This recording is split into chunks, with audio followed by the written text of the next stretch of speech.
Bien, buenos días. Vamos a empezar con esta tutoría última antes del examen de la primera evaluación. Sería nuestra tutoría número 5.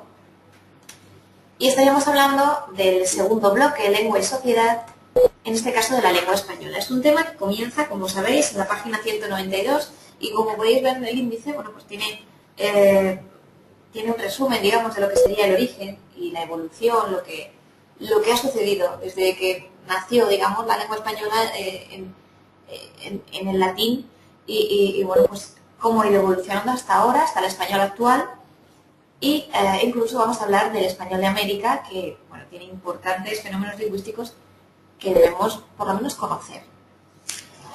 Bueno, vamos a ver este primer punto, origen y evolución de la lengua española. Bien, la lengua española, como os digo aquí, tiene un origen muy variado, diverso. Ha ido evolucionando a través de la historia con las diferentes aportaciones de los pueblos y culturas que han poblado la península ibérica progresivamente. Según el tiempo, es decir, según el total del periodo que haya permanecido en este país, que bueno, pues fueron numerosos pueblos los que estuvieron aquí, y también dependiendo de su importancia cultural, de su arraigo, de su capacidad para enseñar su lengua, pues nos han ido dejando sus influencias y sus huellas que aún hoy percibimos en nuestro lenguaje. No lo hacemos conscientemente, no sabemos, no utilizamos conscientemente una palabra sabiendo si tiene un origen visigodo, árabe o latino. Entonces, pero aún así está ese origen subyacente en todas las palabras que utilizamos o en casi todas. Mucho de nuestro vocabulario proviene, por supuesto, de otras culturas. El castellano, como os decimos aquí, es una lengua románica, es decir, o romance, que procede del latín. Eso quiere decir románica. Bueno, la primera época de la que vamos a hablar es la época prerrománica y la románica. La base fundamental del castellano actual es la lengua de los romanos, es decir, el latín. Antes de la llegada de los romanos, la península estaba ocupada por otros pueblos en lo que conocíamos como la época prerromana. Esos pueblos, bueno, había multitud de ellos, los más importantes serían los íberos, celtas, vascos, fenicios, griegos y cartagineses. Bueno, la romanización, es decir, la llegada de los romanos, del pueblo romano, hizo desaparecer todas esas lenguas. Una de las cosas o uno de los factores que hicieron al pueblo romano muy fuerte en Europa ha sido ese, precisamente, el trasladar su cultura y el, digamos, culturizar, entre comillas, porque claro, ya los pueblos que habían aquí tenían una cultura, pero el unificar la cultura, el idioma, eso es algo que sin duda al pueblo romano y al ejército romano, sobre todo, pues le sirvió como arma y como manera para colonizar y para invadir y quedarse con las tierras y los pueblos, ¿no? Hacer los suyos. Cuando llegó la romanización, pues desaparecen todas esas lenguas que habían ido poblando la península y se impone el latín como idioma único, el latín vulgar, ¿se entiende? Pese a ello, como nos dice aquí el libro, algunas voces prerromanas subsistieron, es decir, vega, barro, carrasca, baba, losa, arroyo, etc. Son ejemplos de palabras que han subsistido. Esto, evidentemente, no hay que aprenderlo de memoria, simplemente saber cómo nuestra lengua se ha visto enriquecida o se ha visto modificada o, bueno, simplemente cómo se ha originado. Los romanos trajeron su civilización más avanzada, sus costumbres y su lengua, por supuesto. Era, como decimos, el latín vulgar, usado por los soldados, comerciantes, etc. Bueno, como os decimos aquí, os contamos un poquito la historia del latín, cómo el castellano va surgiendo, cómo las lenguas prerromanas, como os decimos aquí, compiten con el latín durante algún tiempo hasta que poco a poco las dominan. Habla del vasco, bueno, el origen del vasco no está determinado, no ha sido, digamos, certificado aún, es un idioma que no se sabe de dónde procede. Y según decimos aquí, el País Vasco no sufrió la dominación romana como el resto de la península y por eso conservó su propia lengua, que como os digo es anterior incluso al latín, se supone. Bueno, la mayoría de las palabras del castellano proceden del latín. Por ejemplo, los días de la semana, los meses del año, muchos nombres de ciudades y de pueblos, porque ellos, claro, los pusieron, los numerales, etc. Aunque hoy en día, como os decíamos, quedan palabras de origen prerromano y el libro vuelve a darnos algunos ejemplos, como barro, cabaña, cerveza, lanza, perro, charca, conejo, carpintero o salmón. Bien, con el declive del Imperio Romano, que es el final, digamos, las relaciones comerciales y el intercambio cultural del latín perdió fuerza. Las posteriores invasiones visigóticas, árabes, hicieron evolucionar el lenguaje en derivados del latín, originando la formación de diferentes lenguas según el territorio en el que estuviéramos. Las lenguas románicas, claro, son el castellano, el catalán, el gallego, el italiano, el francés, el portugués, rumano o romanchi. Bueno, aquí estamos hablando de ámbito español y fuera de España, como veis. Los visigodos y los árabes también tuvieron mucha importancia en nuestra península y en la formación del idioma actual que manejamos. Durante el siglo V después de Cristo, los llamados pueblos bárbaros, que es como se les conoce, invadieron la península ibérica. Los más importantes de estos bárbaros fueron los visigodos. Bueno, os contamos aquí un poquito cómo el Reino de España va sufriendo esas invasiones y cómo van adoptando la lengua de los vencidos, como vemos aquí. Hacia el siglo VII ya hablaban latín, pero nos dejaron muchas palabras. Es decir, esto es curioso porque, igual que el Imperio Romano trajo su lengua, el latín, y lo impuso aquí, y todo el mundo lo aprendió, todo el pueblo español en aquel momento, ¿no? En la España de aquel momento, en la península, mejor dicho. Igual que eso sucedió, los visigodos no, aprendieron la lengua de los vencidos. Ellos vencieron aquí, pero aprendieron la lengua latina. O sea, es muy curioso y da cuenta de la importancia y de la base tan sólida que tenía el latín como lengua, que incluso los que venían a invadir la aprendieron, imaginaos. Después de esta invasión visigótica vino la de los árabes. En el 711, como sabéis, casi sin resistencia, curioso también, los árabes ocupan prácticamente toda la península. Bueno, en menos de 7 años ocuparon casi todo el territorio peninsular y después vino la Reconquista, que terminó en 1492 con la ocupación de Granada. Durante estos largos 7 siglos se construyeron pues diversos reinos y además, y más importante, pues el resultado de esa convivencia pervive y persiste el árabe en muchas de nuestras palabras. Como veis aquí, las visigóticas están las primeras: adrede, agasajar, aspa, brotar, escarnecer, escatimar, espía, aspa, escuela, etcétera. Y en las árabes, pues son aquellas que suenan con el al, sobre todo delante, ¿verdad? El alcohol, alcoba, alcázar, alcantarilla, alcanfor, algodón, alguacil, como veis. También las que suenan con T por las últimas: tabique, talco, tambor, tarifa, tarima, taza. Como veis, las de Z también son muy comunes aquí: azafrán, azahar, azotea, azúcar, azucena, azufre, azulejo. Bueno, veis que hay muchos ejemplos y que, lo queramos o no, el Imperio Árabe enriqueció culturalmente muchísimo la península ibérica, ¿no? Enriqueció muchísimo, y hoy no sería ni nuestra cultura, ni nuestro vocabulario, nuestra lengua, no sería lo que es sin estas aportaciones de estos pueblos. Bueno, los españoles, como dicen aquí, que quedaron en los territorios ocupados por los árabes, se denominaban mozárabes. Muchos conservaron su habla en mozárabe, ¿vale? Un latín que era muy poco evolucionado y que se fue extinguiendo a medida que la Reconquista iba imponiendo las lenguas de los cristianos. Nos habla de las jarchas como pues la principal fuente que conocemos para conocer el mozárabe, y tenemos aquí una jarcha, un ejemplo, ¿no? de aquellas jarchas.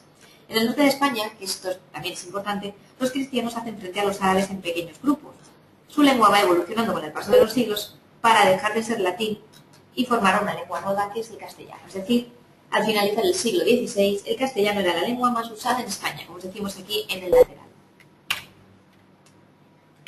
Y llegamos a la Baja Edad Media. El español se extiende por la península durante esta época debido a la continua expansión de los reinos cristianos en este periodo, en la llamada Reconquista, ¿vale? Bueno, pues aquí os contamos cómo la corona de Castilla es la que va afianzando el uso, y por eso, como os decíamos antes, a mediados del siglo XVI, es decir, del 1500, el 80% de los españoles hablaba español, bueno, español o castellano. Efectivamente, la colonización de América fue otro de los pasos importantísimos para que el castellano se fuese consolidando y adquiriendo el carácter de lengua. Se extendió a los países de Sudamérica y en general a aquellas zonas que habían sido descubiertas por los españoles. Bueno, como veis, parece ser que el dialéctico romano-castellano, uno de los precursores de la lengua española, se origina en el condado medieval de Castilla, con influencias vascas y de los germanos visigodos. Dicen que el español es una derivación del latín vulgar, porque era el que hablaban los soldados, como os decíamos, los comerciantes, etcétera, que eran los que se mezclaban con el pueblo, que eran los que realmente imponían, ¿no?, en el pueblo las costumbres y la cultura. Por eso llegó a ellos el latín.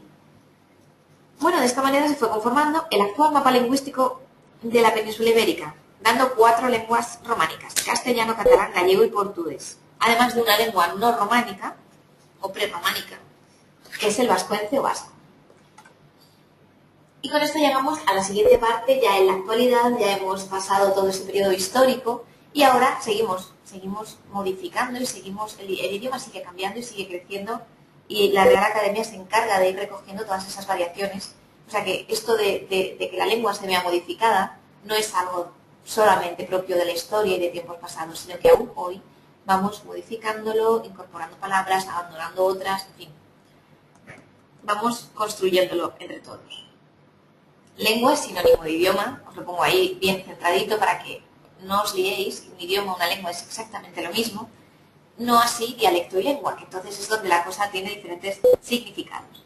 La lengua es el conjunto de palabras que, combinados según ciertas normas de ortografía, de puntuación, de acentuación, etc., utilizan un grupo de personas para comunicarse. En España se hablan actualmente 4, podemos decir 5 sin problema: el castellano, el catalán, el gallego, el vasco y el valenciano. El valenciano muchas veces se introduce o se absorbe, queda absorbido por el catalán, digamos, ¿no?, en cuanto a lengua.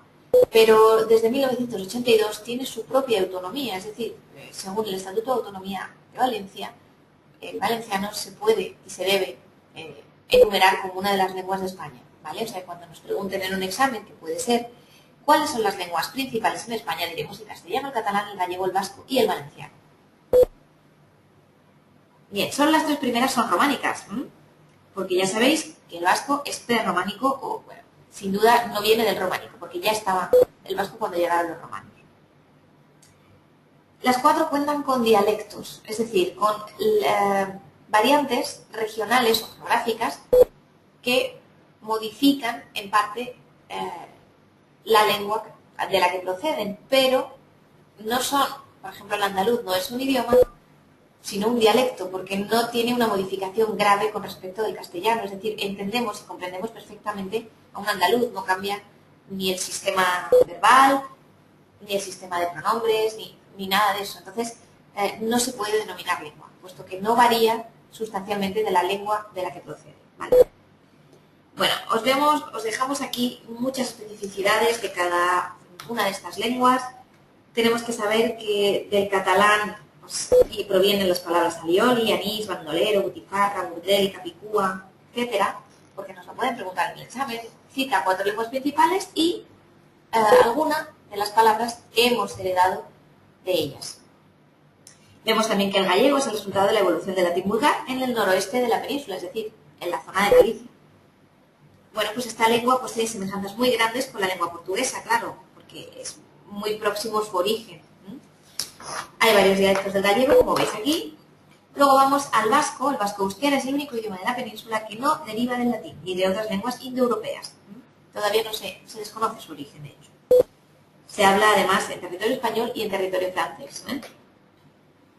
El castellano es la lengua oficial de España y de gran parte de los países de América.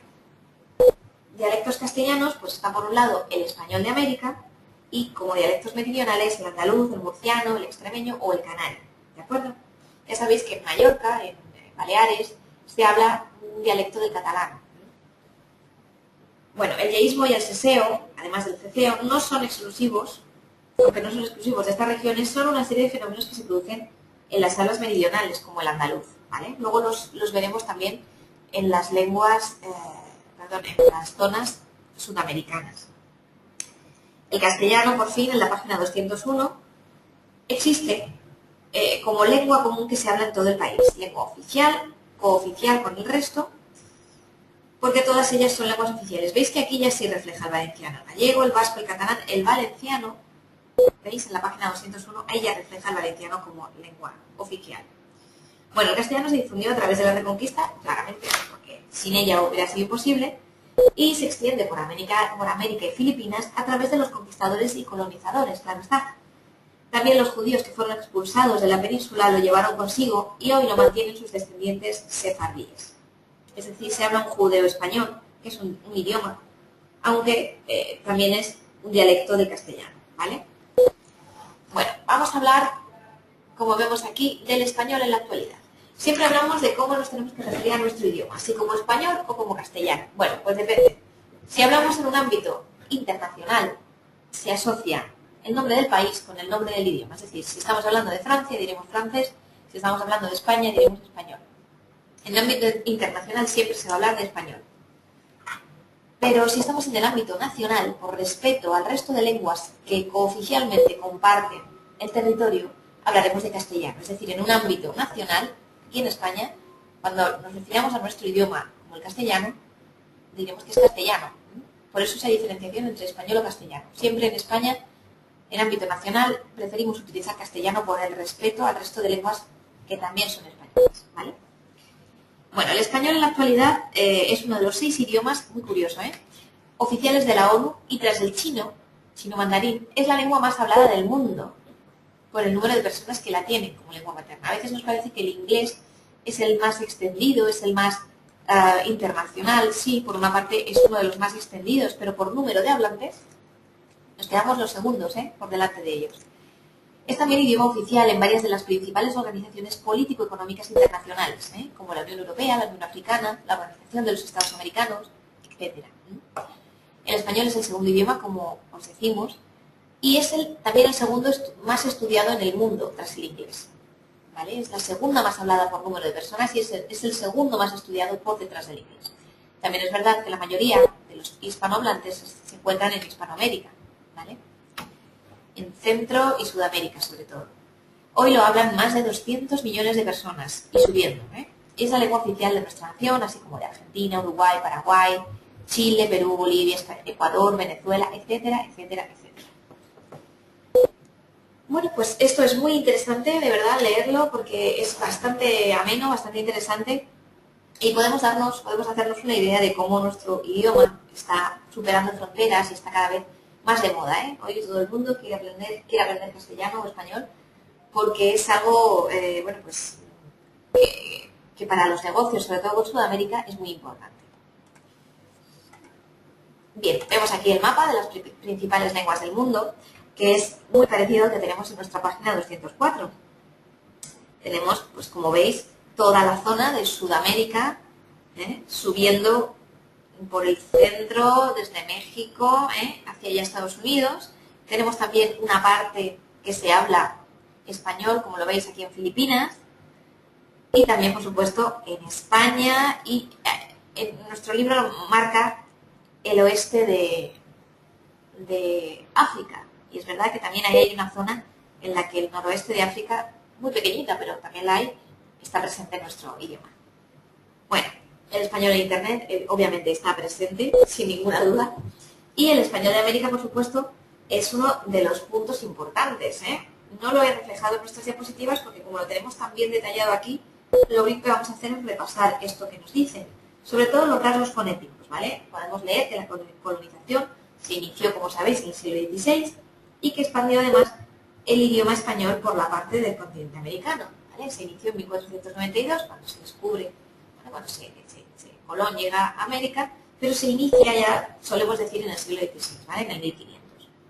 Los rasgos fonéticos más importantes del español de América son los que vemos aquí, principalmente el seseo, que es la pronunciación de C y Z como S, el yeísmo, que es la pronunciación de Y como Y, y la aspiración o pérdida de la S final de la sílaba o de palabra.